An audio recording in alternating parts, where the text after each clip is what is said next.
আসসালামু আলাইকুম। আমি তানহা। আমি এইচএসসি পরীক্ষা দেওয়ার পর আমার ফাইনাল ডিসিশন হয় আমি নার্সিংয়ে ভর্তি পরীক্ষা দেব। আমি নার্সিংয়ে ভর্তি পরীক্ষা দেব। তার জন্য আমি ভালো শিক্ষকদের দ্বারা পরিচালিত হওয়ার জন্য আমি ঢাকা যেতে চেয়েছিলাম। কিন্তু আমি ঢাকা যাবো যে আমার ফ্যামিলি বলছে যে ফ্যামিলি ছাড়া দূরে যেয়ে আমি একলা কিভাবে কি করব? তার জন্য আমি ঢাকা যেতে পারলাম না।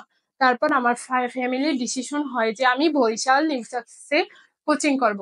কিন্তু বরিশাল নিউ সাকসেসে কোচিং করব আমাদের শুনি যে আমাদের বরগুনায় নাকি নিউ সাকসেস নার্সিং ভর্তি কোচিং আছে।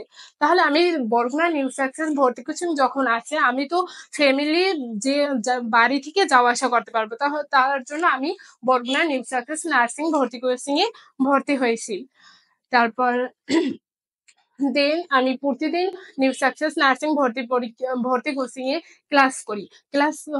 ক্লাসের পাশাপাশি আমি রেগুলার মডেল টেস্ট দিই এবং অভিজ্ঞ শিক্ষকদের সহযোগিতায় মাশাআল্লাহ আমি নার্সিং এ চান্স পেয়েছি।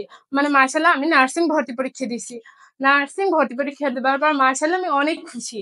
এবং নার্সিং ভর্তি পরীক্ষা দেবার পর আমার রেজাল্ট প্রকাশিত হয়েছে। রেজাল্ট প্রকাশিত হবার পর দেখি যে আমি নার্সিং এ চান্স পেয়েছি। আমি নার্সিং এ চান্স পাওয়ার জন্য আমি নিউ সাকসেস টিমকে আন্তরিকভাবে ধন্যবাদ জানাই। এবং তোমরা যারা নার্সিং এ ভর্তি হতে চাও তারাও দূরে না যেয়ে আমার মতো দূরে না যেয়ে তোমরা বরগুনা এই জায়গা হচ্ছে ফ্রি ক্লাস হয়। ফার্স্ট ফ্রি ক্লাস করে তোমরা বিবেচনা করে বরগুনা নিউ সাকসেস নার্সিং ভর্তি কোচিং এ ভর্তি হতে পারো। তোমরা যারা নার্সিং ভর্তি পরীক্ষা দেবে তোমাদের সবার জন্য শুভকামনা রইল এবং আমার জন্য দোয়া করবে।